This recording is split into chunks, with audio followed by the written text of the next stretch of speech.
एक बार की बात है, एक गांव में एक ब्राह्मण रहता था।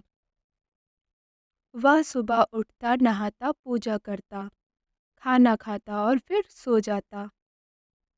उसके पास किसी भी चीज की कमी नहीं थी। एक बड़ा खेत, खाना पकाकर देने वाली एक सुंदर सी पत्नी और दो बच्चों का अच्छा परिवार था। सब कुछ होने के बाद भी ब्राह्मण के घर वाले एक बात से बहुत परेशान थे। वो बात यह था कि ब्राह्मण बहुत आलसी था। वह कोई भी काम खुद नहीं करता था और दिन भर सोता रहता था। एक दिन बच्चों का शोर सुनकर ब्राह्मण जाग गया और उसने देखा कि उसके दरवाजे पर एक साधु महाराज आए हैं। ब्राह्मण और उसकी पत्नी ने साधु महाराज का स्वागत किया और उन्हें भोजन कराया। भोजन के बाद ब्राह्मण ने साधु की खूब सेवा की। साधु महाराज उनकी सेवा से बहुत प्रसन्न हुए और उन्हें वरदान मांगने को कहा। ब्राह्मण ने वरदान मांगा कि मुझे कोई भी काम ना करना पड़े और मेरी जगह कोई और मेरा काम कर दे। तब साधु उसे वरदान में एक जिन देते हैं और साथ में ये भी कहते हैं कि जिन को हमेशा व्यस्त रखना। अगर उसे काम नहीं दिया तो वह तुम्हें खा जाएगा। वरदान पाकर ब्राह्मण मन ही मन बहुत खुश हुआ और साधु को आदर के साथ विदा किया।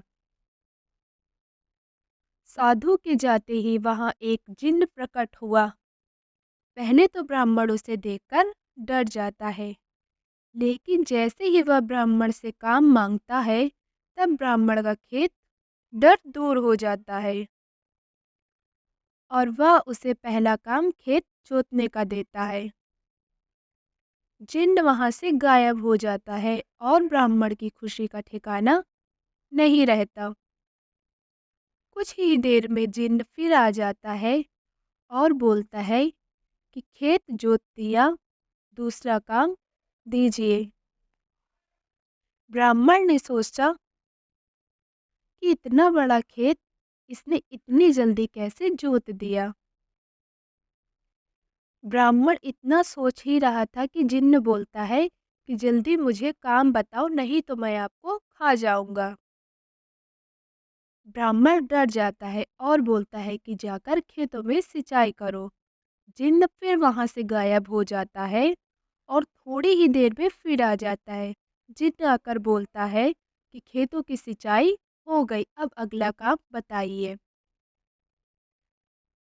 ब्राह्मण एक एक कर सभी काम बताता जाता है और जिन्न उसे चुटकियों में पूरा कर देता है। ब्राह्मण की पत्नी यह सब देख रही थी और अपने पति के आलसीपन पर चिंता करने लगी।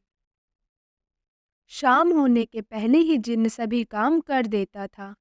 सब काम करने के बाद जिन्न ब्राह्मण के पास आ जाता और बोलता कि अगला काम बताइए, नहीं तो मैं आपको खा जाऊंगा। अब ब्राह्मण के पास कोई भी काम नहीं बचा जो उसे करने के लिए कह सके। उसे चिंता होने लगी है और वह बहुत डर जाता है। जब ब्राह्मण की पत्नी अपने पति को डरा हुआ देखती है, तो अपने पति को इस संकट से निकालने के बारे में सोचने लगती है। वह ब्राह्मण से बोलती है कि स्वामी, अगर आप मुझे वचन देंगे कि आप कभी आलस नहीं करेंगे और अपने सभी काम खुद करेंगे, तो मैं इस जिन्न को काम दे सकती हूँ। इस पर ब्राह्मण सोचता है कि पता नहीं क्या काम देगी। अपनी जान बचाने के लिए ब्राह्मण अपनी पत्नी को वचन दे देता है। इसके बाद ब्राह्मण की पत्नी जिन्न से बोलती है कि हमारे यहाँ एक कुत्ता है, तुम जाकर उसकी पूंछ पूरी सीधी कर दो। याद रखना, उसकी पूंछ एकदम सीधी होनी चाहिए। जिन्न बोलता है कि अभी यह काम कर देता हूँ। यह बोलकर वह वहां से चला जाता है। लाख कोशिश के बाद भी वह कुत्ते की पूंछ सीधी नहीं कर पाता और हार मान लेता है। हार कर जिन्न ब्राह्मण के यहाँ से चला जाता है। उस दिन के बाद से ब्राह्मण अपने आलस को छोड़कर सभी काम करने लगता है और उसका परिवार खुशी खुशी रहने लगता है।